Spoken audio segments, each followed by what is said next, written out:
Salam.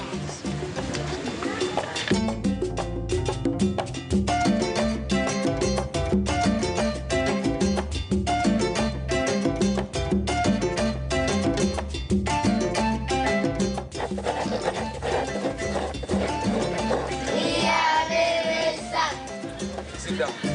Yes, thank you, sir. So washing your hands ahead.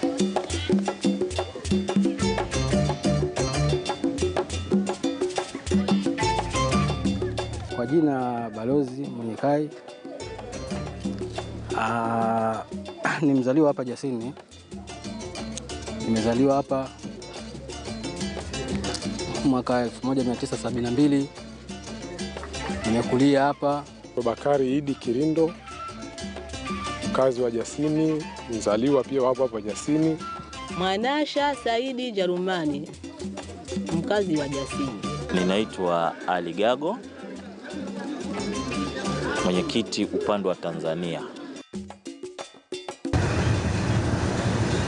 About 2,000 miles south of Mombasa lies this tiny village, Jasini village. Hapa ni Waislamu. Asilimia kubwa ni Waislamu. Wazazi wangu wote walikuwa wakiishi hapa. Hata hizi bikoni zinakuja zinafanywa marekebisho, mimi nimeziona kwa macho yangu.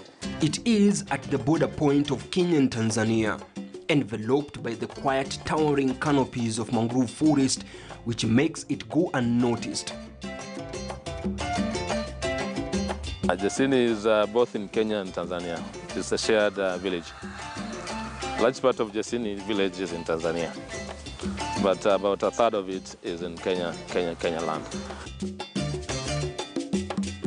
The village is either accessed from the Kenyan or Tanzanian border post at Lungalunga via a 17-kilometer mud road through plantations, groves and forest. But this bridge is the only link between the Jasini village and the mainland. And when it rains, at times it is washed away. And what it means, that those living over there can't get resources across the border. They have to stay in their world until the bridge is made again. Bridge imejengwa na watu binafsi. Kwa hiyo ukivuka pale, ukiwa watembea hivi, kama hauko juu ya usafiri kwa miguu, unatozwa shilingi 10, shilingi 15. Kama uko juu ya pikipiki unatozwa shilingi 20, ni upite pale ni uende kijiji kingine. Kama uwezi kupita pale uwezi kwenda kijiji kingine. Na kuna wakati mwingine kuna kuwa na maji ya mumbu yale. Sasa yale maji ya mumbu yakija wakati mwingine bridge inachukuliwa na mumbu, kwa hiyo inakuwa na changamoto kwenda kule. Kama tuna shida kwenda Vanga hatuendi, tunabaki huku. Watoto mara nyingi sana ilikuwa akianguka hapo. Wakivuka asubuhi, maana wanaingia kila moja na wai wanaingia karibuni kama 30, na kile kiboti ni chepesi. Chazama sasa, watoto wanaingia maji, shule hawendi kwa sababu wametota. Vitabu vimetota, huwezi kuwapeleka kule, nguo pia zimetota. Upande wa wenzetu wa Kenya, bodaboda wanapokwenda upande wa Tanzania wanafika mpaka kilomita 15 bila mashaka, na kipo kituo cha ukaguzi pale, wanakaguliwa na mtu anakwenda zake kwenye shughuli zake pale anapokwenda. Lakini kwa upande wetu sisi wa Tanzania, akienda yani kilomita 2 tu anakwenda, anakuwa na wasiwasi kwamba muda wote anaweza kukamatwa na kupigwa faini isopungua 2,000 kwenda mbele, 5,000 namna hiyo.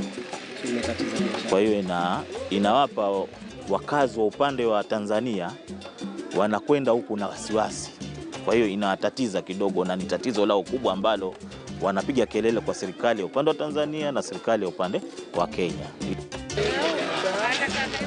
It is an area relatively rich in natural resources, with the 2 rivers that flow all year round.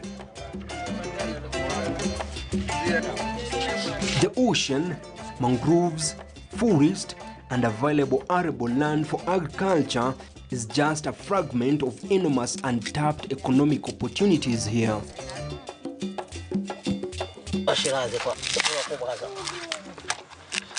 Hapa watu wanalima, hapa watu wanavua. Nafikiri wewe mwenyewe kwa macho yako madagaa unayaona hapo yameanikwa. Ukienda hapo chini kidogo boti hapo ziko. Kwa asilimia kubwa wavuvi na wakulima. Ndio shughuli kubwa hapa Jasini.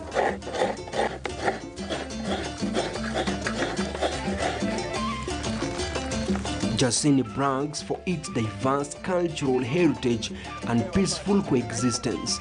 In fact, it is a breeding ground of indigenous Tanzanian and Kenyan communities separated by this beacon. Kuna Wadigo, hapa kuna Waduruma, hapa kuna wenzetu waliotoka visiwani hapo ambao wenyewe wanajiita ni Wapemba. Kuna makabila tofauti tofauti ambayo yametoka upande huu mwingine. Kuna Wangoni, kuna Wasambaa. Makabila mengi tu tuseme sahihi hapo hapa Jasini. Hapa kwa bikoni inavyoonyesha. Ukipita hiyo nyumba ambayo iko hapa tayari ni Tanzania. Wale wako Tanzania. Ukivuka hiyo nyumba hapo wako Tanzania. Lakini tunavyoishi hatubaguani kwamba huyu ni Mkenya, huyu ni Mtanzania. Tunaishi kama jamii moja. Hatubaguani. Serikali ya Tanzania inatupa msaada, serikali ya Kenya nayo halikadhalika pia inatoa msaada. Kwa mimi naona tunaishi tu kama jamii. Majukumu yangu katika kijiji kwanza kabisa ni ulinzi wa amani. Kuhakikisha kwamba watu muda wote kwamba wako salama. Yaani sehemu yote ambayo inakuwa na mushkeli nayo ni jukumu langu kufuatilia ili kujua pana usalama au hapana usalama. Kwa maana hiyo wana kijiji pale ambapo wamekosana, ni jukumu langu kuwasawazisha. Kama mfano unavyoona pale tatizo lilojitokeza pale. Bila kufika pale halikai sawa ile. Unaona bwana. Kwa hiyo hilo ni moja jukumu langu na kuhakikisha watoto wadogo wanakwenda kusoma. Hayo ni moja majukumu yangu muhimu sana. Families in this village live as one community, and no one can tell whether you are in Tanzania or Kenya. Only the community elders who oversee the community affairs. Yule mama unamwona anatoka upande huu wa Tanzania, yule ni Mtanzania. Anafuata huduma ya maji Kenya. Kwa sababu huduma ya maji kwa kweli bado ina utata kwa upande wa Tanzania. Tunategemea kupata maji mazuri. Tuseme maji ambayo kidogo ladha yake ni nzuri kutoka huku upande wa Kenya. Huku ziko zile boholi za kupiga hivi. Lakini maji yake yako chumvi kidogo. Haya huku kidogo yako baridi. Ndio maana tunavuka tunafuata maji. Hali hii ya mchanganyiko tunashukuru kwa sababu tunaishi vizuri. Mahusiano yetu ni mazuri kiasi ambacho kama hupati kumsikiliza mtu matamshi yake huwezi ukafahamu kwamba huyu ni Mkenya, huyu ni Mtanzania kutokana na urafiki wao walokuwa nao. Ila tu tunafahamiana kwamba huyu ni Mkenya, wenyewe tunafahamiana kwamba huyu ni Mtanzania, lakini unaweza ukakuta Mkenya na Mtanzania ni marafiki kushinda hata pengine Mtanzania na Mtanzania jinsi vile ilivyo kutokana na mahusiano yetu jinsi vile yalivyo. I'm in Jasini village in Kwale County, and where I'm standing now, I'm at the border point. My right side, I'm already in Tanzania, but on this side, I'm in Kenya. What is surprising here that the what separates here, you can't even understand if you're already in Kenya or Tanzania. And interestingly, the two currencies, both the Tanzanian and the Kenyan currency, are used in this village. I'll be crossing to one of the shops to confirm, is it really that the Kenyan currency can buy items in one of the shops? Join me. Halo. Tumana humu tunazoela ndo tukufanya hesabu hapo akija. Amadi, habari ya leo? Nzuri. Uko mzima? Nataka kununua hapa soda. Hii pesa ngapi? Hii kwa ila Tanzania 600, kwa Kenya 30. Patia chupa moja basi. Sawa sawa. Sawa, wanipatia change ya Kenya ama ya Tanzania? Nakupata ya Kenya. Hii kwa ya Tanzania pesa ngapi? Hii ya Tanzania ni 400. 400 ya Tanzania. Ya Tanzania 400. Sasa yenye umechukua ya Kenya utapeleka wapi? Ya Kenya? Tuatoa hapa. Tutabadilisha hapa. Hapa. Pesa ya Kenya Tanzania zatumika. Zatumika tu zote. Nipe kinywaji basi. Ya Tanzania hiyo. Hii ya Tanzania. Za Tanzania hiyo. So hapa nilipo ni Tanzania. Hapo ulipo ni Tanzania. Na wewe ni Mtanzania. Mimi Tanzania. 200 ni shilingi ngapi za Kenya? Shilingi 10. Hii hapa ni shilingi 100. Nzao sana shilingi 5. Hii ni 50. Nzao sana shilingi 2 na senti 5 ile. Na mafuta ya kupikia na kufanyia lita 10. Tanzania shilingi 44. Kenya ni shilingi 2000. 44 kwa shilingi za Kenya pesa ngapi? Kenya shilingi 2000. Kwa maisha iko juu. Tanzania iko juu imezidi kama shilingi 100 hivi.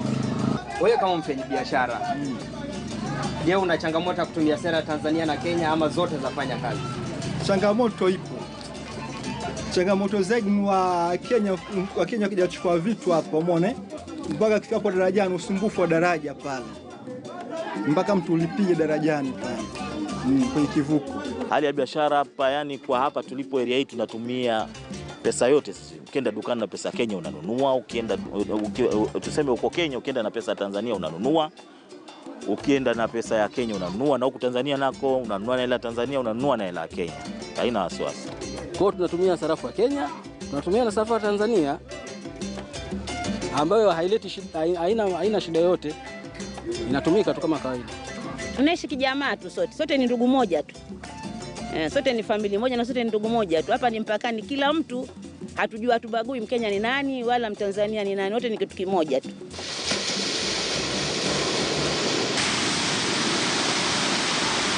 As the ocean tides subsides, fishermen dock at the shores in tiny canoes and some in motorized boats. It has been a long night in the deep sea waters in search of the valuable gold.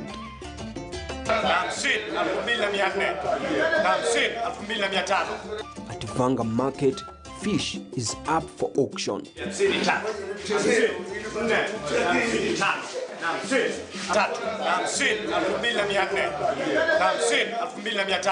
It starts by grading it, then pricing.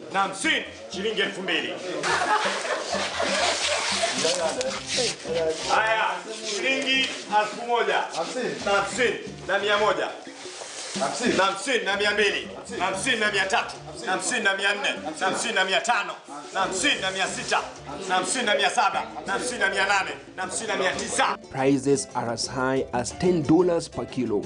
So hapo unapata tunasumbuliwa sana na illegal fishing. Kuna uvuvi haramu ambao unaendelea around hapa na inatoka the other side of Tanzania, the dynamite fishing. As for those who cannot meet the prices, we remain at the mercies of the fishermen, where sales are done off-site.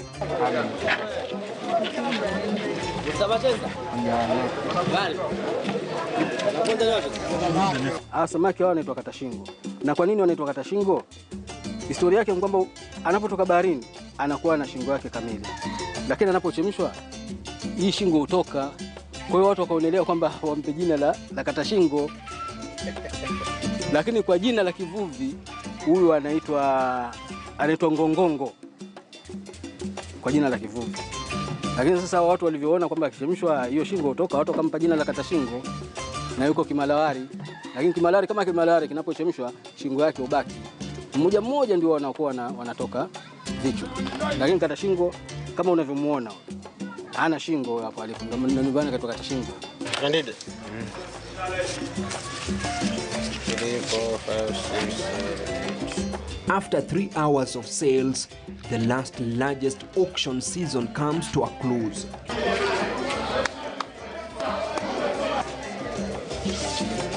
In Jasini village, fishing activities remain the main drivers of the economy, accounting for 70% of money circulation. Kuuza kwetu ni tumepata kama hao kimarawari, tunawasubiri watajiri kutoka Kenya huko, wanakuja wananunua, tunakwenda tena hivyo hivyo. Siku hazigani, basi tushukuru Mungu tuishi kama hivyo. 80% of the communities here, they depend on fishing. So unapata ile pesa wanapata inawasaidia kusomesha watoto, inawasaidia kujenga manyumba yao, inawasaidia kupata chakula, vitu kama hizo. Ile revenue ambayo inakuwa generated hapa Kwa BMU wanapata ile wamepata sana ni around 10,000 in a day, and ile pesa ambayo ina circulate hapa when the bumper is high, there is bumper harvest, wanapata around 500,000, from 200,000 to 500,000 in a day. Though lack of electricity is a thorn in the flesh, fishermen account for massive losses during winter seasons. Majority of fishermen rely on open sun drying, as few solar panels available cannot power freezers.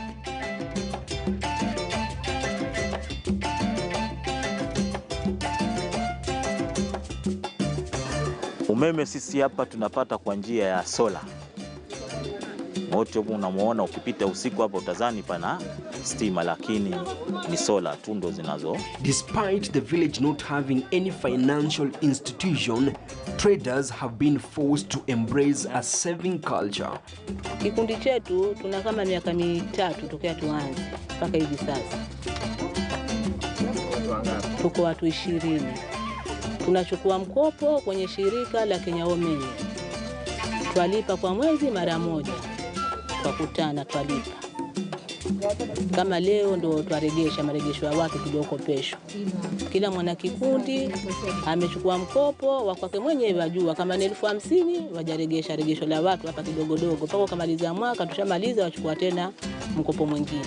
Twaona kina manufaa kwetu kwa vile sisi tupata msingi, sisi tupata mapesa yale tukafanya biashara zetu ndogo ndogo tukaregesha, lakini na sisi tumenufaika. Anayedaiwa shule apeleka fizi, ambaye ana nyumba akopeshwa simiti, akopeshwa mabati, akajenga ukalipa kidogo kidogo. Besides the booming business, Jasini has rich history unknown to many. Hata vita vya Mjerumani na Mwingereza pia vilipiganiwa hapa Jasini, na hata magofu pia yako hapa Jasini. Hapa sisi tuna msitu unaitwa Vumba Kuu. Huu msitu nasikia kuna msitu mwingine unaitwa Vumba Kuu uko maeneo ya Ukunda, lakini ule msitu wa Vumba Kuu uliokuwa maeneo ya Ukunda ni msitu wa kutengeneza wa watu. Msitu wenyewe original wa Vumba Kuu uko hapa kwetu Jasini. Serikali inajua kabisa kwamba ule msitu uliokuwa kule ni wa kutengeneza. Msitu wenyewe original uko hapa. Serikali inajua, sio kwamba haijui. Lakini cha ajabu ni kwamba serikali yajua huu msitu wa Ukunda ni wa kutengeneza, lakini tourist, wageni wote wanakwenda kuvisit kule, huu msitu original huku umetupwa. Na serikali kuna wakati pia ilikuja miezi kama 2 nyuma ikaja kwenye hii Vumba Kuu kuiangalia. Na kweli mimi nikiwa mmoja wapo tuliingia nao pale msituni tukaangalia pale tukazunguka wakiwa na uhakiki kabisa kwamba Vumba Kuu iliyokuwa Jasini ndio yenyewe original. Sasa kama serikali inafahamu kabisa Vumba Kuu ni msitu ambao ni original na ule kule Ukunda ni wa kutengeneza, kwa nini sheria isifuate mkondo wake? Kwa hiyo sisi wenye Vumba Kuu original hatupati kitu, lakini wenye Vumba Kuu feki wanaingiza kipato. Sit down. Thank you, sir. Like any other border point village, challenges are inevitable, and Jasini has its own share. Tulipokuwa tunaanzisha ile CD, tuliona watoto wetu wakitoka chekechea wanakuwa ni kidogo, yani bado umri mdogo. Kuwatoa hapa paka Vanga ni mbali sana, watoto wanaweza wakasenzia njia, wengine wanakuwa na njaa, wengine wanalia. Sasa sisi tukawaita wazazi wenzangu, tukaonelea afadhali sisi tujenge shule yetu hapa. Walimu wanalipwa ni wazazi, hakuna mwalimu hata mmoja wa serikali. Kama hapa tukiangalia hakuna sekondari hapa, sekondari iko mbali. Watoto wanaenda na nauli. Kwenda peke yake ni shilingi 100 mpaka kufika kusoma sekondari. Na hapa tuko katika wilaya ya Kenya, tuko Kenya hapa. Sheria pia pawekwe skuli ambao ni sekondari za kusomeshia watoto. Tuwekewe skuli kubwa ambapo ya primary pia hapa ya Kenya hakuna. Hali ya afya hapa ndio tatizo. Hali ya afya tunatoka hapa hadi Vanga, yani ni kilomita zisopungua kama 7 nazo vile. Kwa maana hiyo hali hii pia inasababisha Watanzania, kwa sababu wao iko mbali zaidi, ni kwamba pia wanatoka huku Tanzania na kwenda za Kenya kufuata afya. kwa kipindi hiki chote. Mpaka muda huu ufumbuzi pia bado hujapatikana kwa upande huu. Hospitali hakuna hapa. Ikibidi hapa tukiumwa mpaka twende Msambweni au twende Vanga, na kama mtu umezidiwa sana utajihamiki vipi? In access to clean and safe water, schools, good roads and hospitals makes this community forgotten, and even some remain stateless. Mimi mwenyewe kitambulisho kwanza sina. Mimi nilikipata kitambulisho wakati nilipokuwa nasoma huko shule ya msingi. Nikapatiwa kitambulisho cha Kenya. Nikatumia hicho kitambulisho, kilipotea, nimeripoti, sijapata tena. Majority of residents in Jasini village earn their living through fishing, and lack of identification documents means they cannot get fishing licenses or loans to buy boats or fishing gears or even own property. Hapa utakuta wengi wao ambao wamezaliwa hapa Jasini wana chanjo za Kenya, kwa sababu huduma hospitali ambayo tunapata jirani ni Vanga ni karibu. Kwa hiyo watu wote hapa, hata ukimwona ni Mtanzania, lakini utamkuta na chanjo ya Kenya kwa sababu huduma inayopatikana jirani ni Kenya. Hapa hospitali, kutoka hapa mpaka ilikuwa huko hospitali ni upande gari ambayo itakukosti kama shilingi 2000 za Tanzania. Haya, shilingi 1000 na 50 na 100 na 50 na 200 na 50 na 300 na 50 na 400 na 50 na 500 na 50 na 600 na 50 na 700 na 50 na 800 na 50 na 900. Jasini remains a pricey gold only if exploited.